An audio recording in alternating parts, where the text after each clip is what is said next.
আচ্ছা ঠিক আছে, তো মুরগির দাম কত? আঙ্কেল বলে এই পাশে যে বড় মুরগিগুলো এগুলো 50 টাকা, আর ওই পাশে ছোটো মুরগিগুলো 150 টাকা। আমি বললাম বুঝলাম না, বড়গুলোর দাম কম ছোটোগুলোর দাম বেশি, কাহিনী কি? বললো এগুলো বড় মুরগি কিন্তু এগুলার এইডস রোগ আছে। তখন আমি অনেকক্ষণ চিন্তা করলাম, চিন্তা করে বললাম না আঙ্কেল, আমাকে ওই 50 টাকার এইডসওয়ালাটাই দেন, আমি তো শুধু রান্না করে খাবো। আপনি হাসবেন, হাসার কারণ তো তৈরি করে দিতে হবে নাকি? একটা ছেলে প্রস্তুত রয়েছে নোয়াখালী সোনাইমুড়ি থেকে, আবিদ হাসান নীরব আসবে এখন।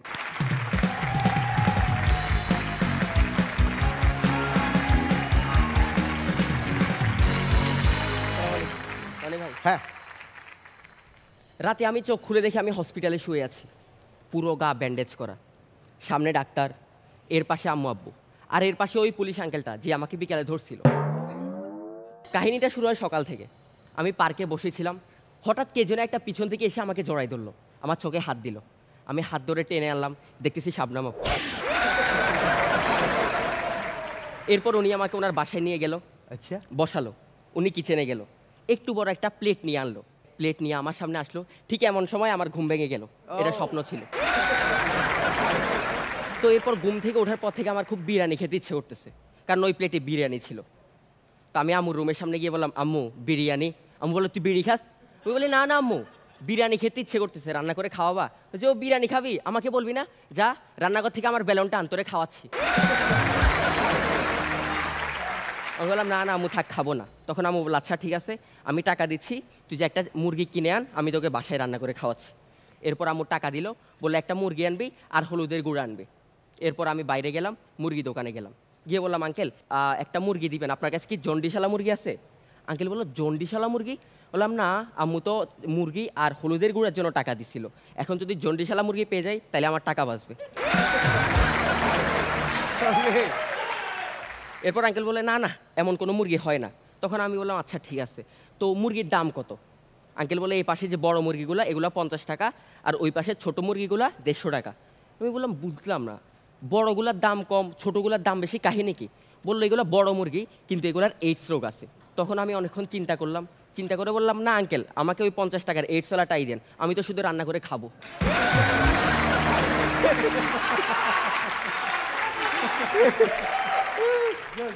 এরপর মুরগিটা নিলাম, নিয়ে রাস্তা দিয়ে বাসে যাচ্ছি, হঠাৎ মুরগিটা আমার হাত থেকে ছুটে গেল। পিছনে একটা মোরগ এসে দিল এটাকে দৌড়ানি, সামনে মুরগি দৌড়াচ্ছে, এর পিছনে মোরগ, এর পিছনে আমি দৌড়াচ্ছি। এক পর্যায়ে মুরগিটা গিয়ে একটা গাড়ির নিচে পড়লো, মারা গেল। আমি তো খুব কষ্ট পেলাম, ভাই এখন বিরিয়ানি খাবো কিভাবে, বাসায় কি নিয়ে যাব? পাশ থেকে একটা আঙ্কেল বলতেছে দেখছো বাবা, মুরগিটা অনেক খানদানি বংশের একটা মুরগি, প্রাণ দিয়ে দিছে, মাগার ইজ্জত দেয় নাই। এরপর আমি খালি হাতে বাসায় গেলাম, আম্মু বলে কি মুরগি কই? আমি বলি ইজ্জত বাঁচাইতে গিয়ে মারা গেছে। তখন আম্মুর হাতে প্লেট ছিল, আমার মুখে দিছে মেরে, তো ওই দিন থেকে আমার দাঁতগুলো আঁকা বাঁকা। তো এই কাহিনীটা পাশের বাসার একটা ছেলে আমাদের দরজায় দাঁড়ায় দেখতেছে আর আমার দিকে তাকে হাসতেছে। সকাল থেকে কিছু খাই না, এর উপর হচ্ছে মাথা গরম। আমি ওর বাসার সামনে গেলাম, আমাদের গ্রুমার তারেক ভাই থেকে কয়টা গালি শিখছিলাম, ওখান থেকে টপ লেভেলে কয়টা গালি চোখ বন্ধ করে দিয়ে দিলাম। চোখ খুলে দেখি পোলা ভিতরে, পোলার মা আমার সামনে দাঁড়িয়ে আছে। আমিন ভাই, আর বেশিরভাগ গালি ছিল ওর মাকে নিয়ে। এরপর আমি বাসার দিকে দৌড় দিছি, ঘুরে দেখি পিছনে আমার মা দাঁড়িয়ে আছে। এরপর আমার কিছু মনে নাই, 2 ঘন্টা পর জ্ঞান ফিরছে।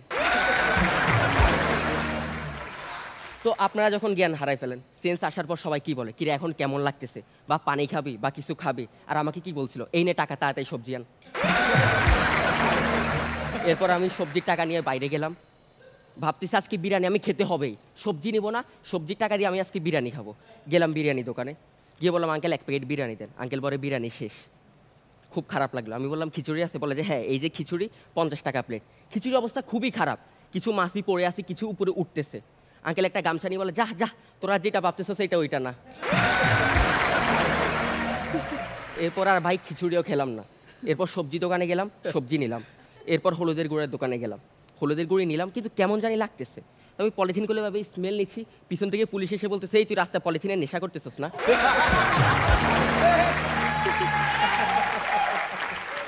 এরপর আমি বলতেছি না না আঙ্কেল এটা তো হলুদের গুঁড়া। বলে যে ওই ব্যাগে কি? আমি বললাম সবজি। বলে যে খোল দেখা। আমি দেখালাম। বলে যে এগুলা কি? আমি বললাম আলু। বলে যে দেখেই তো বোমের মতো লাগতেছে। বললাম না না আঙ্কেল এগুলো আলুই। বলে পাশের এগুলা? বললাম কাঁচামরিচ। বলে যে দেখেই তো বুলেটের মতো লাগতেছে, তুই আমাকে বোকা বানাচ্ছস। বললাম আঙ্কেল সত্যি এগুলা সবজি। আঙ্কেল বললো তুই আমাকে বোকা বানাবি না, এই হাবিলদার ওকে গাড়িতে তোলো আর সবজিগুলো তোমার ভাবির কাছে নিয়ে যাও। এরপর আমাকে গাড়িতে তুললো। আমি বললাম আঙ্কেল আমাকে নিয়ে যান ঠিক আছে, কিন্তু ওই দোকানদার আমার কাছে 10 টাকা পায়, আমি যাই টাকাটা দিয়ে আসতেছি। উনি বললো আমাকে বোকা বানাবি না, তুই টাকা দিতে যাই পালাই যাবি না, আমি টাকা দিতেছি তুই বয়। উনি টাকা দিতে গেল, আমি দৌড়ে বাসায় চলে আসলাম। বাসায় আসার পর আম্মু বলে কিরে সবজি কই? আমি বলে আম্মু পুলিশ ভাবির জন্য পাঠাই দিস। এরপর হাতে চায়ের কাপ ছিল, এটা আমার বুকের মধ্যে ঠেস করে মেরে দিস। তো জীবনে ওই দিনই প্রথম বাইরে থেকে মেরে কেউ আমার মনটা ভেঙে দিস। তো এরপর আমার খুব মেজাজ খারাপ, দুপুর 2টা বাজতেছে, এই বিরিয়ানির আশা এখনো কিছুই খাই নাই। বাসা থেকে বের হয়ে গেছি আমি রাগ করে, রাস্তায় হাঁটতেছি, ভাবলাম কি করা যায়। তখন আমি আমার এক বন্ধুকে কল দিলাম, ও কল ধরে বলতেছে দোস্ত আমি বিজি, বাসায় মেহমান। ফোন রেখে দিলাম আমি। এরপর ভাবতেছি ওর বাসায় যেহেতু মেহমান, অবশ্যই মাছ মাংস কিছু রান্না করছে, বিরিয়ানি খেতে পারি নাই, খিচুড়ি পারি নাই, ওর বাসায় গেলে অন্তত ভাত দিয়ে মাংস তো খেতে পারবো। ওর বাসায় গেলাম, যাওয়ার সাথে সাথে আন্টি বলতেছে বাবা বসো ভাত খাও। আমি বসলাম খুশি মনে, ডাকনা উল্টে দেখতেছি করলা ভাজি আর ভাত। ভাই আমার চোখ টলমল করতেছে তখন। আমি বললাম কিরে তোর বাসায় না মেহমান আসছে? বলে যে হ্যাঁ আমার না নার্স ছিল, ডাক্তার দেখা, তার ডাক্তার বলছে করলা ভাজি খাইতে, এই জন্য করলা। বাহ, আমার চোখ দিয়ে পানি পড়তেছে। বলে ভাই মাছ মাংস কিছু নাই? তখন আন্টি পিছন থেকে এসে বললো এই নাও বাবা মুরগি দিয়ে খাও। তো খুশি হয়ে গেলাম, মুরগিটা নিয়ে খাবো, হঠাৎ ওদের কুকুরটা বাইরে থেকে বাসার ভিতরে ঢুকে ঘেউ ঘেউ শুরু করলো। বললাম কিরে ওর কি হয়েছে? বলে তোর মুখের খাওয়া যদি টেনে আনতাম তুই কি করতি? এটা ভালো, এটা খুব ভালো।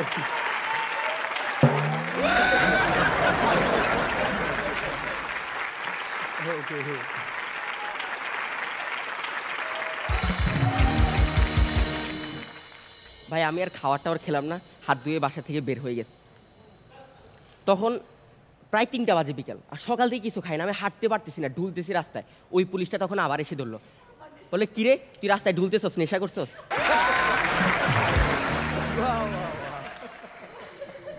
আমি বললাম আঙ্কেল দেখেন আমার মাথা ঠিক নেই, সকাল থেকে খাই না, এখন খেতে যাচ্ছি, আমাকে ছেড়ে দেন। বলে তুই আমার সামনে মাতলামি করতেছস, আয় গাড়িতে আয়। আমাকে গাড়িতে উঠে ফেললো। বললাম আঙ্কেল আপনি আমাকে খেতে যাইতে দিবেন, নাহলে এখানে আনবেন, আমি আপনার সামনে বসে খাবো। বলে তুই কী খাবি, তোরা আমি ছাড়বো না। আমার মুখে টেপ লাগাই দিল। উনি গাড়ি থেকে নামতেছে, আমি ল্যাং দিয়ে ওনাকে ফেলে দিলাম। এরপর আমার টেপটা খুলে ওনার মুখে লাগাই দিয়ে আসতেছি, হঠাৎ কিসের সাউন্ড হলো, তাকালাম, বুঝলাম ওনার গ্যাস্ট্রিকের প্রবলেম আছে।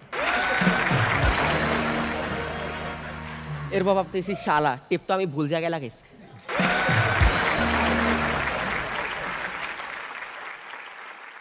এরপর বাসায় গেলাম, বাসায় গিয়ে আম্মুকে বললাম আম্মু কিছু খেতে দাও।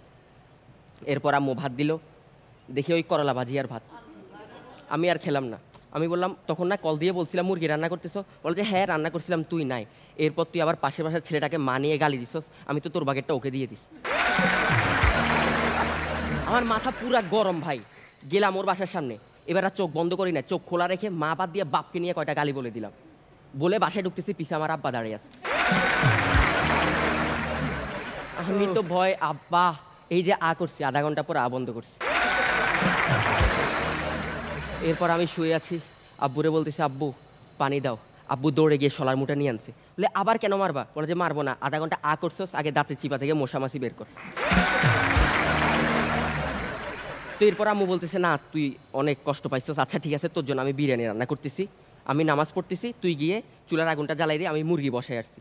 তা আমি গেলাম, চুলার আগুনটা জ্বালাই, দৌড়ে আবার ওই ছেলের বাসার সামনে গেলাম। এবার আর গালি দিতে যাই নাই, বলতে গেছি যে আমার জন্য বিরিয়ানি রান্না করতেছি। বাসার কলিং বেল দিলাম, ওরা আম্মু দরজা খুললো। বললাম আসসালামু আলাইকুম আন্টি। আন্টি ঠাস করে একটা থাপ্পড় লাগিয়ে দিয়ে বলে এবার কাকে গালি দিতে আসছোস? তবে আমি মন খারাপ করি নাই, কারণ আমার জন্য বিরিয়ানি রান্না করতেছে। এরপর বাসায় আসলাম, দেখতেছি আমি চুলার গ্যাসই জ্বালাইছে, আগুন দিতে ভুলে গেছি। এরপর আম্মু আসলো, এসে বিরিয়ানি বসালো, বললো যে 2 মিনিট পর চুলাটা অফ করে দিবি। তো 2 মিনিট যেহেতু বলছে, আমি ফোন নিয়ে ফোন চালাচ্ছি, হঠাৎ শাবনামের উপর একটা ভিডিও আমার সামনে আসলো, উনি একটা ছেলের সাথে নাচ করতেছে। আমার খুব খারাপ লাগলো, মনে হচ্ছে যেন আমার বুক পুড়ে ছাই হয়ে যাচ্ছে, আর ওই গন্ধটা আমি পাচ্ছি। ভিডিও দেখতেছি আর মনে হচ্ছে দূর থেকে কেউ বলতেছে নীরব মোবাইলে কি দেখতেছস, এদিকে চলে আয়, ফোন ফেলে দে, কি এমন দেখতেছস, এদিকে তাকা, চলে আয়। আমি কারো দিকে তাকাচ্ছি না। হঠাৎ ওয়াইফাই ডিস্টার্ব দিছে, তাকাই দেখতেছি পুরা ঘরে আগুন লেগে গেছে, আর বাইরে থেকে আমার মা বাবা আমার ডাকতেছে। আমি বের হব ততক্ষণে ব্লাস্ট হয়ে গেছে গ্যাস সিলিন্ডার। তো এরপর ওই চোখ খুললাম, দেখলাম আম্মু আব্বু ডাক্তার আর ওই পুলিশটা। এরপর হঠাৎ করে বিরিয়ানির গ্রান লাগতেছে, উঠে দেখতেছি সবাই বিরিয়ানি খাচ্ছে। বললাম আবার আমার ভাগেরটা কই? বলে যে না, এই যে করলার রস, ডাক্তার বলছে শুধু করলার রসই খাবে। আমি বললাম বিরিয়ানি লাগবে না, অন্তত দুপুরের ওই ভাত আর করলা ভাজিটাই হোক। বলে যে না না, ডাক্তার বলছে অনলি করলার রস। তো মোরাল অফ দ্য স্টোরি কি? আপনার ফুলের বাগানের মতো সুন্দর জীবনটা নষ্ট করার জন্য একটা মেয়ে যথেষ্ট।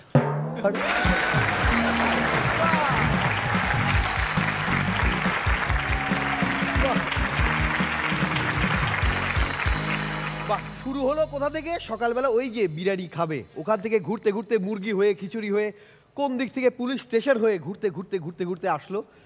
বিরিয়ানি সে খেতে পারেনি, করলার রস কিন্তু আমরা সে বিরিয়ানির টেস্ট পুরো একবারে সবাই পেয়েছি। একটা জোরে হাততালি। বিচারকরা একজন তো মাইক্রোফোন না, আমি সো ইমপ্রেসড, আমি জাস্ট ওয়েটিং বলার জন্য।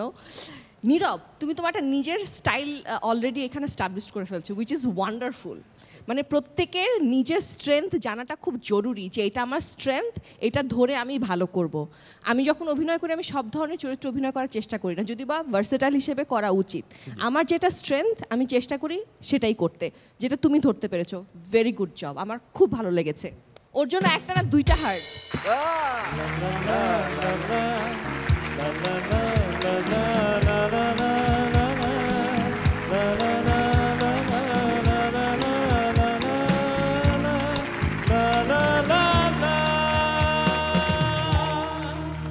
দুইটা হার্ট, আরেকটার জন্য কি ওইদিকে হার্ট? আচ্ছা ঠিক আছে, ওকে।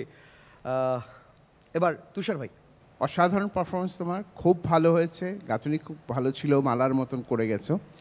একটা জিনিস বলি এটা বাইরে, সেটা হচ্ছে ওর কিন্তু প্রচণ্ড জ্বর। হ্যাঁ হ্যাঁ, জ্বর, অসুস্থ। ব্যাক স্টেজে যে থামলাম, ও প্রচণ্ড অসুস্থ এবং বলছে যে আমি আমার বেস্টটা দিতে পারবো কিনা, এরকম একটা অবস্থায় ছিল। বাট ও এক সেকেন্ডের জন্য বোঝা যায়নি যে হ্যাঁ, অসুস্থ। অসুস্থ। খুব ভালো ছিল নীরব। আমিন ভাই। রনি, লোহা যখন গরম হয়ে লাল হয় তখনই কিন্তু লোহার একটা সুন্দর শেপ হয়, তাই না? তো শিল্পীরা যখন জ্বরে পুড়ে তখন কিন্তু তার গরম, আসল আচ্ছা। এনার্জিটা বের হয় এবং অরিজিনাল পারফরমেন্সটাই বের হয়, এবং যেটা আজকে বের হয়েছে ওর মধ্যে থেকে। Too good really. মানে আগের পারফরমেন্সগুলো সুন্দর ছিল, কিন্তু কোথাও যেন কোথায় যেন একটা ল্যাকিংস ছিল। তুমি যখন দেখবে ফিল করবে তুমি সেই ল্যাকিংসগুলো আজকে একদমই ছিল না। ঠিক আছে, মানে প্রত্যেকটা জোকসের মাঝখানে, পারফরমেন্সের মাঝখানে না ছোট ছোট কিছু জিনিস থাকে, যে জিনিসগুলো পারফরমেন্সের সৌন্দর্যটা অনেক বাড়িয়ে দেয়।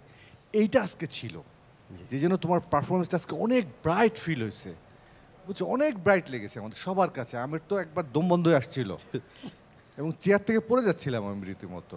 Salute salute salute. এবার আমাদের অতিথির কেমন লেগেছে? ফার্স্ট অফ অল চিমটি, আমারও আজকে জ্বর, গলা ব্যথা। তোমার এটা শুনে আমি ঘামা শুরু করেছি হাসতে হাসতে, মনে হয় জ্বরটা কমতেছে। সো অসাম পারফরমেন্স, আমার কাছে খুবই ভালো লেগেছে, বিশেষ করে যখন ইজ্জত বাঁচানোর জন্য মুরগি তার জীবন দিল, এটা আমি অনেক বেশি এসেছি। আর তুমি ফ্যামিলি নিয়ে জোকস করছো, এটা একটা গুড সাইন। ফ্যামিলি সবাইকে ইনভলভ রাখছো, এটা ভালো। আর করলা স্বাস্থ্যের পক্ষে এত ক্ষতি করো না, এটা খুব ভালো। থ্যাংক ইউ, অনেক সুন্দর করেছে। এতটা জ্বর, মানে আমি একটু ভাগ করে নিলাম রে ভাই, একটু দাঁড়াও রে ভাই। আপনার জ্বর কতটা? ভাই, আরে, আমাদের একজন অতিথি, আমরা আনন্দ দুঃখ ভাগাভাগি করবো ভাই। না আমি ওকে জ্বর মাপাবো না। আসলে ভাই আমরাই ভাগাভাগি করি ভাই। ওকে, মানে ব্যাকস্টেজে গিয়ে যখন দেখেছি যে ও জ্বর, মানে আমি আসলে নিজে, ওর টেনশনটা আমারই হচ্ছিল যে ও আগের মতো পারবে কিনা। দুর্দান্ত ছিল, অনেক সুন্দর। আমি আরেকটা একটু বলতে চাই যে একটা এই আজকের এই পারফরমেন্সে একটা সুন্দর মালা গাঁথা কেমন ছিল, যে আপনি দেখবেন যে একটা ওই যে গলার মালায় কিছুক্ষণ পর পর রজনীগন্ধার পর একটা করে গোলাপ দেয়, আবার রজনীগন্ধা একটা করে গোলাপ। তো ওর এই যে ঘুরে ঘুরে পুলিশ আবার করলায়, আবার পুলিশ আবার করলায়, সেটা মনে হচ্ছিল যে ঠিক ওই মালার মতো। এটা দারুণ ছিল, স্ক্রিপ্ট মেবি তোমারই গাঁথুনি এটা গোটা, এই জন্যই এত ভালো ছিল। সাবলীল, প্লিজ একটা জোরে হাততালি।